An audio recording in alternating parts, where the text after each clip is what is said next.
Hello viewers, एडुसी classes में आप लोगों का स्वागत है। तो हम लोग रोजाना एक नया टॉपिक लूसेंट के सीरीज को पढ़ रहे थे।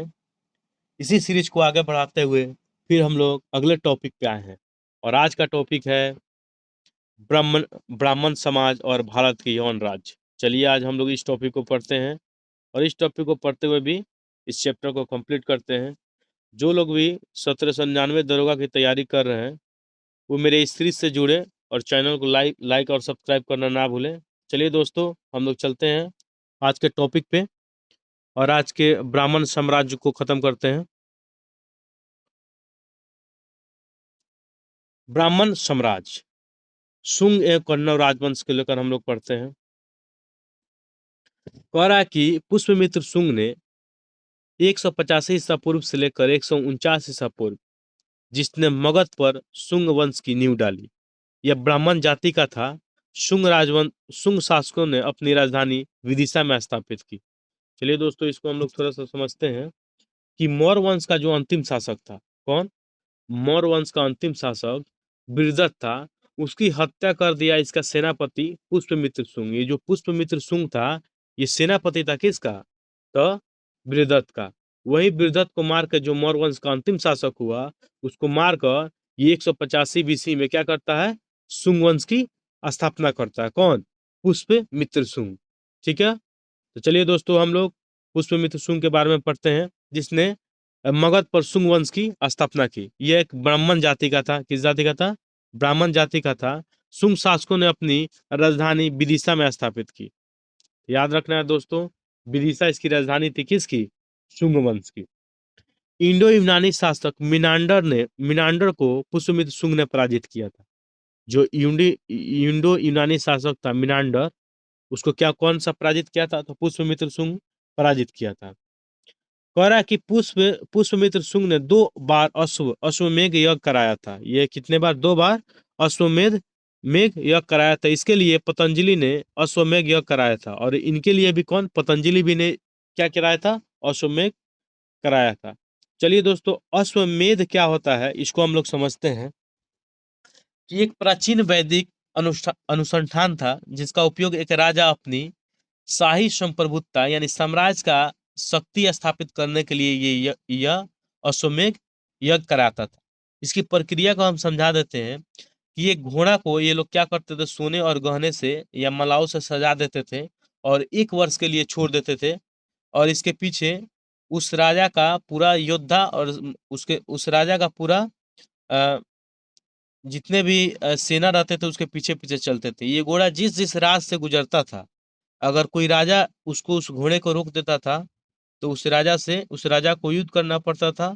अगर वो घोड़ा को जाने देता था, इसका मतलब वो उस राजा उसका अधीनस्था स्वीकार कर लिया। ये था एक प्रोसेस। ठीक है दोस्तों, इसी को क्या बोलते हैं? अश्वमेध यज्ञ कहा जाता है। चलिए अब आगे आते हैं।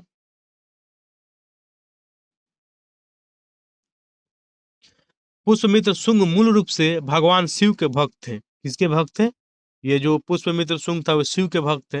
लेकिन उन्होंने बौद्ध धर्म के प्रति भी सम्मान दिखाया और कला को संरक्षण दिया। हालांकि बौद्ध परंपरा में उसे बौद्ध धर्म का विरोधी बताया गया है। दिव्यावदान और तिब्बती इतिहासकार तारानाथ के अनुसार पुष्यमित्र शुंग को बौद्ध धर्म का घोर विरोधी बताया गया है। किसके अनुसार? तो दिव्यावदान और तिब्बती इतिहासकार जो तारानाथ थे, इन्हीं के द्वारा पुष्यमित्र शुंग को बौद्ध धर्म का घोर विरोधी बताया गया। इन ग्रंथों में उल्लेख है कि उसने बौद्ध स्तूपों को और विहारों का विनाश किया। बौद्ध स्तूपों और विहारों का विनाश किया है कौन? पुष्यमित्र शुंग। यहाँ तक बौद्ध भिक्षु का सिर लाने पर पुरस्कार देने की घोषणा किया था। तो दोस्तों याद रखिएगा लोग, आप लोग, कि दिव्यावदान और तारानाथ जो तिब्बती इतिहासकार थे, इनके अनुसार कि जो भी बौद्ध भिक्षु का सिर लाता था या बौद्ध स्तूप और विहारों को विनाश करने में पुष्यमित्र शुंग का अहम योगदान है। पुष्यमित्र शुंग ने भरूच स्तूप का पुनरुद्धार करवाया। याद रखना है कि भरूच स्तूप का पुनरुद्धार किसने करवाया? तो पुष्यमित्र शुंग करवाया। ठीक है, याद रखिएगा लोग, ये अभिलेख 185 ईसा पूर्व से लेकर 148 बीसी के आसपास ये लिखा गया था। ठीक है, बना था। अब आगे आते हैं कि पुष्यमित्र शुंग का उत्तराधिकारी उसका पुत्र अग्निमित्र हुआ। कौन हुआ उसका अगला उत्तराधिकारी? तो अग्निमित्र था। कौन था? अग्निमित्र। तो बोलेगा पुष्यमित्र शुंग का उत्तराधिकारी कौन था? तो उसका पुत्र था अग्निमित्र था। कौन था? अग्निमित्र। पुष्यमित्र का इतिहास बाणभट्ट रचित हर्षचरित में भी मिलता है।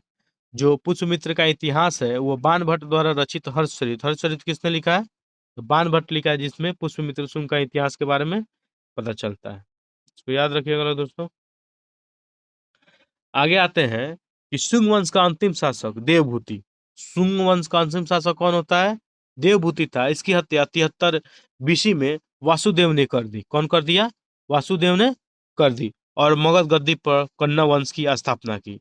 याद रखना है दोस्तों कि कन्ना वंश की स्थापना कौन करता है? वासुदेव करता है। और कन्ना वंश का अंतिम राजा सुशर्मा हुआ। कौन हुआ? सुशर्मा हुआ। तो यहाँ पे हम लोग शुंग वंश और कन्ना वंश को खत्म कर लिए। फिर से याद रखिएगा लोग कि शुंग वंश का अंतिम शासक देवभूति था। इसकी हत्या 73 बीसी में वासुदेव ने कर दिया। मगध की गद्दी पर कन्ना वंश की स्थापना किया। और कन्ना वंश का अंतिम शासक कौन था? तो सुशर्मा था। प्रथम शासक और अंतिम शासक बार बार एग्जाम में पूछे जाते हैं, तो ये आप लोग याद रखिएगा। चलिए दोस्तों आगे आते हैं। सातवाहन राजवंश के बारे में हम लोग पढ़ते हैं फिर से। सातवाहन राजवंश के बारे में कह रहा है कि सिमुक ने 60 बीसी में सुशर्मा की हत्या कर दी। क्या करता है? जो सुशर्मा कन्ना वंश का अंतिम शासक था, उसको क्या करता है? सिमुक 60 बीसी में क्या करता है? उसकी हत्या कर देता है और सातवाहन वंश की स्थापना कर देता है। तो सातवाहन वंश के संस्थापक कौन था? सिमुक था। सातवाहन आंध्र वंश शासकों में अपनी राजधानी प्रतिष्ठान, कहाँ? तो प्रतिष्ठान पैठन गोदावरी नदी के किनारे स्थापित की। ये कह रहा है कि सातवाहन आंध्र वंश, ये आंध्र आंध्र सातवाहन क्यों कहा जाता है, इसको भी हम लोग समझ लें कि सातवाहन को आंध्र वंश इसलिए कहा जाता है क्योंकि पुराणों में उन्हें आंध्र के रूप में वर्णित किया है और उनका जो संबंध था वो आंध्र क्षेत्र से था, इसीलिए इनको आंध्र सातवाहन वंश के नाम से भी जाना जाता है। इसको याद रखिएगा लोग कि पुराणों में इसका जिक्र किया गया आंध्र से, इसीलिए आंध्र वंश के नाम से भी इसको जाना जाता है। और इसकी राजधानी कहाँ थी? तो इसकी राजधानी थी प्रतिष्ठान थी। ठीक है, गोदावरी नदी के किनारे। तो अगर ये भी पूछ दे कि सातवाहन वंश की राजधानी किस नदी के किनारे थी, तो गोदावरी नदी के किनारे थी। प्रतिष्ठान महाराष्ट्र के छत्रपति संभाजी नगर जिले में स्थित है, जो इसकी राजधानी थी। कहाँ पे? महाराष्ट्र में एक जिला है छत्रपति संभाजी जिला, उसी में अवस्थित है। सातवाहन वंश की दूसरी राजधानी अमरावती थी। अगर सातवाहन की पूछेगा दूसरी राजधानी तो कहाँ थी, तो अमरावती। वहीं आंध्र प्रदेश के कृष्णा नदी के तट पे थी। कहाँ थी? कृष्णा नदी के तट पे। आंध्र प्रदेश के गुंटूर जिले में थी। कहाँ पे थी? आंध्र प्रदेश के गुंटूर जिला यहाँ पे था। इसे धान्य कटकम क्या बोला जाता है? धान्य कटकम या धार्मिक कोटा के नाम से भी जानते हैं। लेकिन सतवाहनों की मुख्य राजधानी कहाँ थी? तो वही प्रतिष्ठान थी। कहाँ थी? प्रतिष्ठान थी। याद रखिएगा दोस्तों, इसकी मुख्य राजधानी कहाँ थी? प्रतिष्ठान थी। और दूसरी राजधानी पूछेगा तब अमरावती। चलिए दोस्तों आगे आते हैं कि सातवाहन वंश के प्रमुख शासक थे सिमुक। कौन कौन इसके शासक हुए? सातवाहन वंश के शासक कौन कौन हुए उसको भी हम लोग समझते हैं। एक सिमुक हुए, उसके बाद सातकर्णी हुए, गौतमी पुत्र सातकर्णी हुए, आ वशिष्ठ पुत्र हुए, और पुलवामी हुए, और यज्ञ श्री सतकर्णी हुए। जितनी भी सतकर्णी आएगा समझ लीजिएगा सातवाहन वंश से संबंधित है। ठीक है दोस्तों, याद रखिएगा क्वेश्चन यहाँ से पूछता है कि निम्नलिखित में राजाओं को इनके किस वंश से संबंधित है, तो दे देगा पुलमावी। तो किस वंश से? तो सतवाहन वंश से संबंधित है। यज्ञ श्री सातकर्णी दे देगा, तो सतवाहन वंश से संबंधित है। ऐसे हम लोग को आंसर कर देना है। आगे आते हैं फिर। कह रहा कि सातकर्णी ने 2 अश्वयज्ञ और 1 राजसूय यज्ञ किया। तो हम अश्वयज्ञ इस देखिएगा, याद रखिएगा लोग, सातकर्णी 2 अश्वमेध यज्ञ और 1 राजसूय यज्ञ कराया। तो हम लोग अश्वमेध यज्ञ के बारे में समझ गए थे, राजसूय यज्ञ के बारे में भी हम लोग समझते हैं इसको। आप लोग ध्यान दीजिएगा कि जो राजसूय यज्ञ था यह प्राचीन वैदिक अनुष्ठान था। ये भी जो एक राजा के राजाभिषेक और सर्वोच्च शासक बनने के लिए किया जाता था। ये जो राजसूय यज्ञ था राजा का ये राज्याभिषेक करने के लिए और इसके शासन करने के लिए सर्व शासक के रूप में इसका राजसूय यज्ञ का यज्ञ किया जाता था। ठीक है दोस्तों, चलिए आगे आते हैं। कह रहा है कि सातवाहन शासकों के समय के प्रसिद्ध साहित्यकार कौन कौन थे? तो हाल एवं गुनाढ़े थे। याद रखे लोग, सातवाहन शासकों के समय के लिए प्रसिद्ध जो साहित्यकार कौन कौन थे? तो 2 आदमी था, दोनों का नाम याद रखना है आप लोगों को। 2 कौन कौन थे? तो एक हाल और एक गुनाढ़े थे, जो सातवाहन शासक के समय प्रसिद्ध साहित्यकार थे। हाल जो गाथा सप्तशती, याद रखिएगा लोग, हाल गाथा सप्तशती पुस्तक लिखा। फिर गुनाढ़े क्या? बृहद कथा नामक पुस्तक की रचना की। ये दोनों बार बार एग्जाम में पूछे जाते हैं कि गाथा सप्तशती किसकी रचना है? तो हाल की है। और गुनाढ़े तो बृहद कथा है। ये किसका है? बृहद कथा तो गुनाढ़े का है। ठीक है, चलिए दोस्तों आगे आते हैं। कह रहा है कि प्रशासन की सुविधा के लिए राज्य प्रशासन की सुविधा के लिए साम्राज्य को अनेक विभागों में बांटा गया था, जिन्हें आहार कहा जाता था। प्रत्येक आहार के अंतर्गत एक निगम यानी केंद्रीय नगर तथा कई गांव होते थे। प्रत्येक आहार का शासक अमात्य के अधीन था। जो अमात्य राजधानी में रहकर सम्राट की सेवा करता था, उन्हें राजामात्य कहा जाता था। जो भी अमात्य राजधानी में रहकर सम्राट की सेवा करता था, उसे क्या कहा जाता था? राजामात्य कहा जाता था, राजा मात्य कहा जाता था। तो दोस्तों याद रखना है कि प्रशासन की सुविधा के लिए साम्राज्य को अनेक भागों में बांटा गया था, उन्हें आहार कहा जाता था। ठीक है दोस्तों, याद रखना है इसको भी। कुछ अन्य पदाधिकारी थे, जैसे भंडार भंडारिक जो कोषाध्यक्ष था, रजुक राजस्व विभाग का प्रमुख था, पनिनय धरक ये नगरों के जलपूर्ति का प्रबंधन का अधिकारी था, और कर्मातीर्थ ये क्या था? भवनों के निर्माण की देखरेख में। तो याद रखना है दोस्तों, फिर से इसको रिपीट करते हैं कि भंडारिक जो था कोषाध्यक्ष था, रज्जुक जो होता था, रज्जुक पूछ चुका है, रज्जुक ये राजस्व विभाग का प्रमुख था। उसके बाद से पनीय धरक जो था नगरों के जलपूर्ति का प्रबंधन करने वाला अधिकारी था, और कर्मातिक जो था ये भवनों का निर्माण करने वाला था। ठीक है दोस्तों, या देखरेख करने वाला, ये भी याद रखना है आप लोगों को। चलिए आगे आते हैं फिर। कह रहा है क्या कि आहार के नीचे ग्राम होते थे। आहार के नीचे क्या होते थे? इसके नीचे ग्राम होते थे, जिसका अध्यक्ष ग्रामिक होता था। क्या होता था? ग्रामिक। परिवारों का मुखिया गृहपति कहलाता था। क्या होता था? जो गृह में रहता था, जिसे गृहपति कहलाता था। नगरों का शासन निगम सभा द्वारा चलाया जाता था। जो नगरों का शासन था, किसके द्वारा?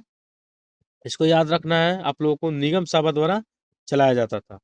सातवाहन शासकों ने ग्रामीण क्षेत्रों में प्रशासन का काम गौलमीक को सौंपा। कह कि सातवाहन शासकों ने ग्रामीण क्षेत्रों में प्रशासन का काम किसको सौंपा था? ये सौंपा था गौलमीक को। गौलमीक एक सैनिक टुकड़ी का प्रधान होता था, जिसमें 9 रथ, 9 हाथी और 25 घोड़े और 25 पैदल सैनिक होते थे।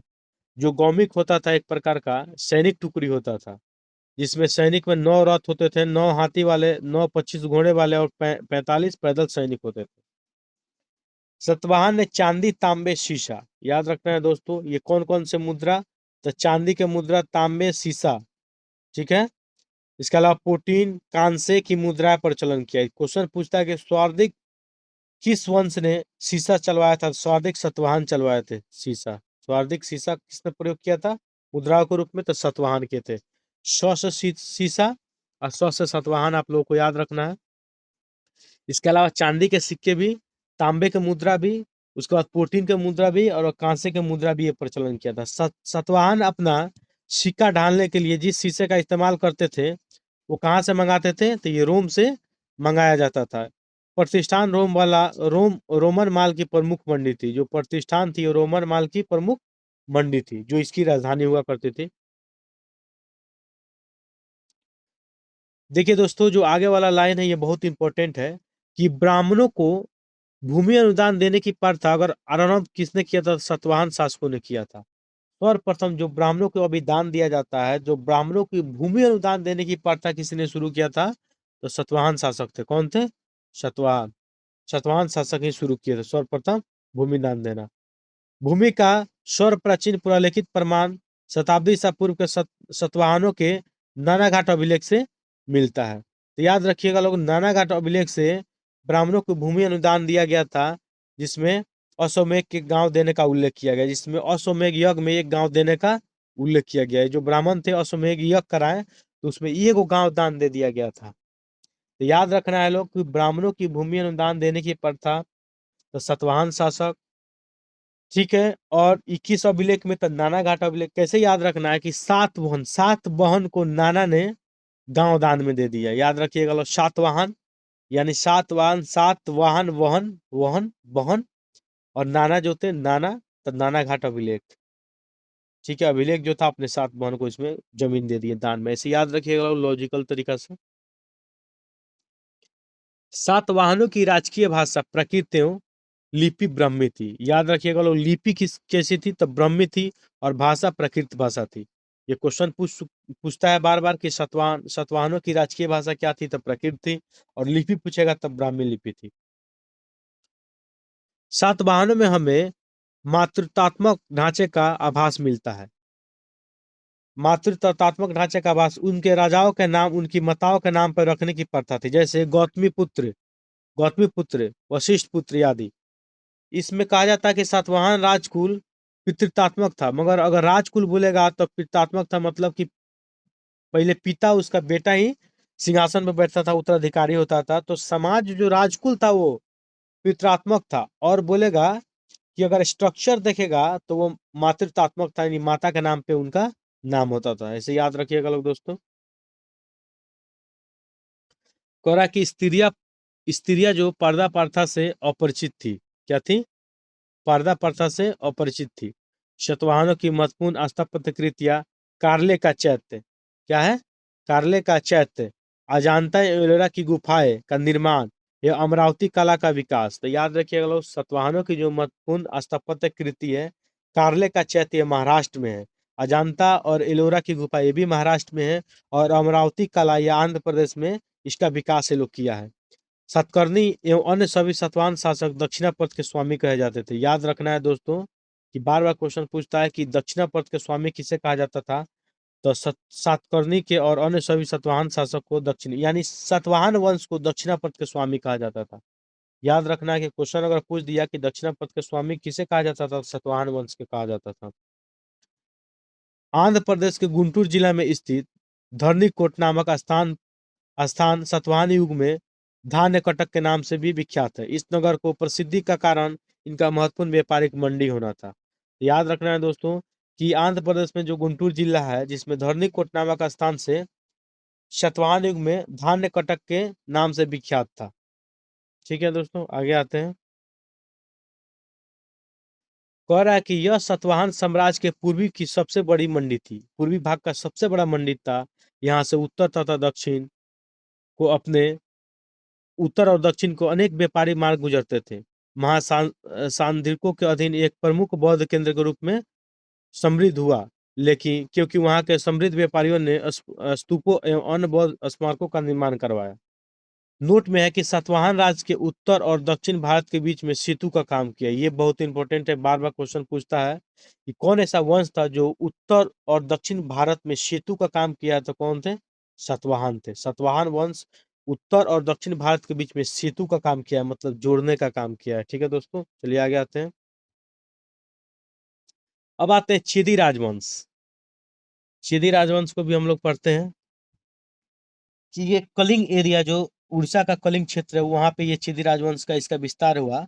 तो कह रहा है अशोक की मृत्यु के उपरांत में संभवतः प्रथम शताब्दी ईसा पूर्व में कलिंग ने चेदी राजवंश का उदय हुआ। कहाँ पे? तो कलिंग में चेदी राजवंश का अशोक की मृत्यु के उपरांत उदय हुआ। इसकी राजधानी, इसकी जानकारी हमें हाथी गुफा अभिलेख यानी भुवनेश्वर उड़ीसा से मिलती है। खारवेल इस वंश का एक प्रतापी राजा था। खारवेल किस वंश से था? तो चेदी वंश से था। चेदी वंश का राजधानी आप लोग याद रखिएगा, इसमें दिया नहीं है, हम बता देते हैं। सुक्तिमती इसकी राजधानी थी। ठीक है दोस्तों, चेदी वंश की राजधानी कहाँ थी? सुक्तिमती थी। ये प्रथम शताब्दी ईसा पूर्व में कलिंग जो क्षेत्र था उड़ीसा में, वहां पे चेदी राजवंश का उदय हुआ, और इसका प्रतापी जो राजा था खारवेल था। इसीलिए खारवेल का हम लोग हाथी गुफा अभिलेख पढ़े हैं। तो आप लोग याद रखिएगा लोग कि खारवेल चेदी वंश से संबंधित है। आगे आते हैं कि खारवेल जैन धर्म का अनुयायी था। खारवेल किस धर्म का अनुयायी था? जैन धर्म का अनुयायी था। किस धर्म का? जैन धर्म का। और उसने उदयगिरी उदयगिरी में 19 तथा खंडगिरी में 16 गुफाएं बनवाई थी। ये उदयगिरी उड़ीसा में है, जहाँ पे 19 तथा खंडगिरी का बात करेगा तो 16 गुफाएं बनवाया था। उदयगिरी में 19 और खंडगिरी में 16 गुफाएं बनवाई। उदयगिरी की प्रमुख गुफा इसमें रानी गुफा, ये नाम याद रखना है कि रानी गुफा, मंचपुरी गुफा, गणेश गुफा, हाथी गुफा और व्याघ्र गुफा। और खंडगिरी की प्रमुख जो गुफाएं हैं, नौ नौ मुनि गुफा, देवसभा गुफा, अनंत गुफा। ये सब गुफा नाम याद रखना है दोस्तों। अगर ये इस तरह पूछ दिया कि उदयगिरी में या खंडगिरी में, ये दोनों उड़ीसा में है, तो आप लोग को याद रखिएगा कि अगर सिर्फ ऐसे पूछ दिया कि रानी गुफा कहाँ पे है, तो उदयगिरी या उड़ीसा आप लोग मान लीजिएगा। मंचपुरी बोलेगा या गणेश गुफा बोलेगा या हाथी गुफा बोलेगा, ये सब ऐसे करके हम लोग को आंसर कर लेना है। इसको फिर से हम रिकॉल करते हैं एक बार कि खारवेल जैन धर्म का अनुयायी था।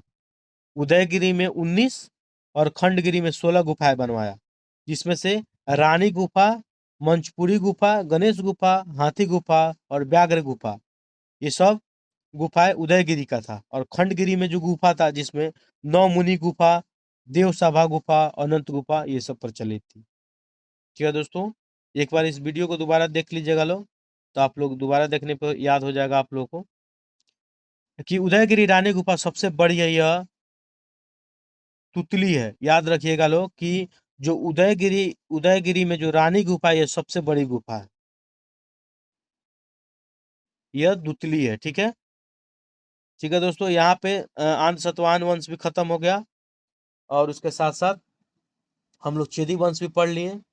उसके अलावा हम लोग शुंग और कन्नम वंश को भी खत्म कर दिए। इसी इसी वीडियो में हम लोग भारत के यवन राज्य को भी खत्म करते हैं। तो चलिए दोस्तों, भारत के यवन राज्य के बारे में पढ़ते हैं। कह रहा है क्या कि भारत पर आक्रमण करने वाले विदेशी आक्रमणकारियों का क्रम इस प्रकार है। पहले जो किया था वो हिंद यूनानी थे, दूसरे शक थे, तीसरे पहलव थे और चौथे कुषाण थे। ये सीक्वेंस याद रखना, एग्जाम में बहुत पूछे जाते हैं बार बार कि जो विदेशी आक्रमणकारी थे उसके क्रम को सजाइए। तो हिंद यूनानी थे, शक थे, तो पहलव थे, तो कुषाण थे। अंतिम में कुषाण आए दोस्तों, ये याद रखना है। अगर ऐसे याद नहीं रहे तो बस अगर अंतिम में सिर्फ कुषाण देखना है, उसको आंसर कर लेना है एलिमिनेट करके और बना लेना है।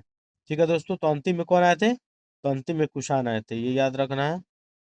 चलिए अब आगे आते हैं। कह रहा है कि सेल्यूकस के द्वारा स्थापित पश्चिमी तथा मध्य एशिया के विशाल साम्राज्य को इसके उत्तराधिकारी एंटोनियोकस प्रथम ने अक्षुण्ण बना रखा। एंटोनियोकस II के शासनकाल में विद्रोह के फलस्वरूप उसके अनेक प्रांत स्वतंत्र हो गए। याद रखना है कि सेल्यूकस द्वारा स्थापित जो पश्चिमी भाग में, जो हम पिछले क्लास में भी बता चुके हैं कि सेल्यूकस और चंद्रगुप्त मौर्य के बीच में जो युद्ध हुआ था, उसको लेकर कि किस प्रकार उसकी बेटी से शादी होता है, सब पिछले वीडियो में आप लोग जाकर पिछले वीडियो को भी देख सकते हैं और यहाँ से चीज़ों को मेमोराइज कर सकते हैं। तो चलिए वही कह रहा है कि सेल्यूकस के द्वारा स्थापित जो पश्चिमी मध्य एशिया के विशाल साम्राज्य को इसने उत्तराधिकारी एंटोनियोकस प्रथम, इसका नाम याद रखना है कि एंटोनियोकस प्रथम ने अक्षुण्ण बना दिया। और एंटोनियोकस II के समय में क्या हुआ, ये सब अपने आप को स्वतंत्र घोषित कर लिए। बैक्टीरिया बैक्टीरिया के विद्रोह का नेतृत्व डियोडोटस प्रथम ने किया। ये याद रखना है, बार बार पूछता है कि बैक्टीरिया के विद्रोह का नेतृत्व किसने किया था, तो डियोडोटस प्रथम ने किया था। बैक्टीरिया पर डियोडोटस प्रथम के साथ इन राजाओं ने क्रमशः शासन किया, जैसे कौन, डियोडोटस II, यूथिडेरस और डिमिट्रियस और मिनांडर। मिनांडर का नाम बहुत इंपॉर्टेंट है। उसके साथ साथ यूक्रेटाइटस यूक्रेटाइडस और एंटीआक्कीडस तथा हर्मिन्स ने भी शासन किया है किस पे, बैक्टीरिया पे। ये ऐसे राजा थे। क्वेश्चन पूछना होगा तो निम्नलिखित में से कौन से राजा ने बैक्टीरिया पे शासन किया था, इस तरह से इन लोगों का ऑप्शन दे देगा और फिर आंसर ऐसे लेगा। तो आप लोग इनका नाम याद रख सकते हैं। थोड़ा डिफिकल्ट नाम है बट याद हो जाएगा एक दो बार वीडियो देखने पे। भारत पर सबसे पहला आक्रमण बैक्टीरिया के शासक कौन, डेमेट्रियस ने किया था। याद रखना है दोस्तों कि भारत में सबसे पहले बैक्टीरिया कौन शासक था जो आक्रमण किया था, तो उसका नाम था डेमेट्रियस ने आक्रमण किया। इसने 190 ईसा पूर्व में भारत पर आक्रमण कर अफगानिस्तान, पंजाब, सिंध के बहुत बड़े भाग पर अधिकार कर लिया। इसने शाकल को अपनी राजधानी बनाई और इसे ही हिंद यूनानी या बैक्टीरिया यूनानी कहा गया। यही हिंद यूनानी या बैक्टीरिया यूनानी कहा गया। याद रखिएगा लोग दोस्तों। कि 190 बीसी में क्या करता है, यह भारत पर आक्रमण करता है। और भारत पर आक्रमण करने वाला प्रथम हिंद यूनानी या बैक्टीरियाई कौन था, तो डेमेट्रियस था। इसका नाम यह अफगानिस्तान, पंजाब, कौन, अफगानिस्तान, पंजाब और सिंध के कुछ बहुत बड़े भूभाग पर अधिकार कर लिया। और इसकी जो राजधानी बनाया वो शाकल बनाया। कहाँ बनाया, शाकल। तो बैक्टीरिया का जो डेमेट्रियस ने आक्रमण किया, वो अपनी राजधानी कहाँ बनाता है, तो शाकल बनाता है। और इसे ही क्या बोला, हिंद यूनानी या बैक्टीरिया यूनानी कहा गया। ठीक है दोस्तों, आगे आते हैं। कह रहा है कि हिंद यूनानी शासकों में सबसे अधिक विख्यात मिनांडर, जो हम ऊपर बताए हैं कि मिनांडर वह, इसकी राजधानी शाकल, आधुनिक सियालकोट शिक्षा का प्रमुख केंद्र था। तो याद रखिएगा लोग कि हिंद यूनानी का शिक्षा का प्रमुख केंद्र कौन था, तो ये था शाकल, जो अभी आधुनिक सियालकोट। ठीक है दोस्तों, आगे आते हैं। मिनांडर ने नाग से, नागार्जुन से बौद्ध धर्म की शिक्षा ली। ये क्वेश्चन बार बार क्वेश्चन पूछता है कि कौन यूनानी, हिंद यूनानी शासक था या बैक्टीरियाई शासक है जिसने नागार्जुन से बौद्ध धर्म की शिक्षा लिया था, तो मिनांडर था। जो नागार्जुन, मिनांडर ने नाग से यानी नागार्जुन जिनको बोलते हैं, बौद्ध धर्म की दीक्षा ली थी उससे। ये क्वेश्चन बार बार पूछे जाते हैं, तो आप लोग इसको याद रखिएगा लोग कि कौन सा बैक्टीरियाई शासक या हिंद यूनानी शासक था जिसने नाग से यानी नागार्जुन से बौद्ध धर्म की शिक्षा ली थी, तो वो था मिनांडर। कौन था, मिनांडर। मिनांडर के प्रश्न एवं नागसेन द्वारा दिए गए उत्तर एक पुस्तक के रूप में संग्रहित है, जिसका नाम है मिलिंद पन्हाव, अर्थात मिलिंद के प्रश्न या मिलिंद प्रश्न। याद रखिएगा लोग कि नागसेन और इस सेट में बार बार ये क्वेश्चन देखने को मिलता है, तो आप लोग याद रखिएगा लोग, मिनांडर के प्रश्न एवं नागसेन द्वारा, नागार्जुन के द्वारा ये उत्तर एक पुस्तक के रूप में संकलित है। इसको क्या बोला जाता है, तो मिलिंद पन्हाव के नाम से जाना जाता है। ये क्वेश्चन आप लोग याद रखिएगा। आगे आते हैं। कह रहा है कि हिंद यूनानी भारत के पहले शासक हुए जिनकी जारी किए गए सिक्कों के बारे में निश्चित रूप से कहा जा सकता है कि सिक्के किन किन राजाओं के हैं।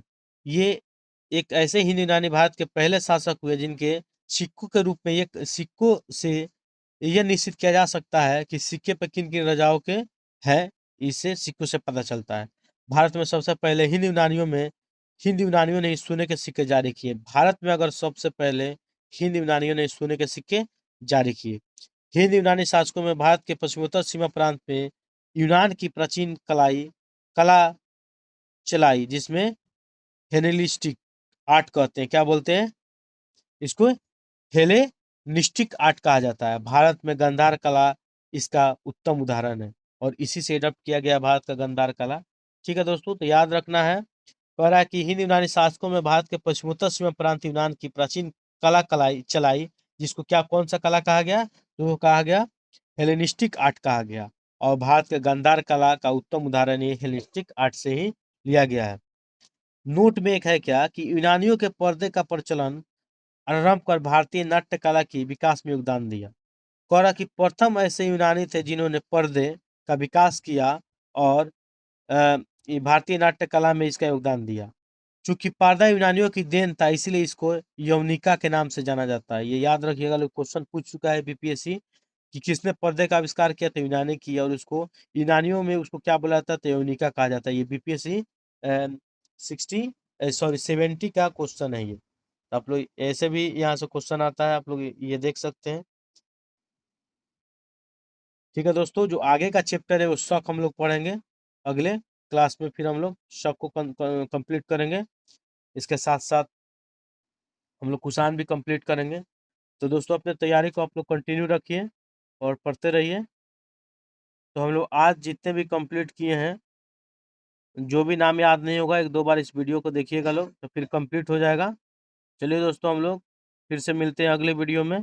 तब तक अपना ख्याल रखिए और अपनी तैयारी को मजबूत करते रहिए। मिलते हैं अगले वीडियो में।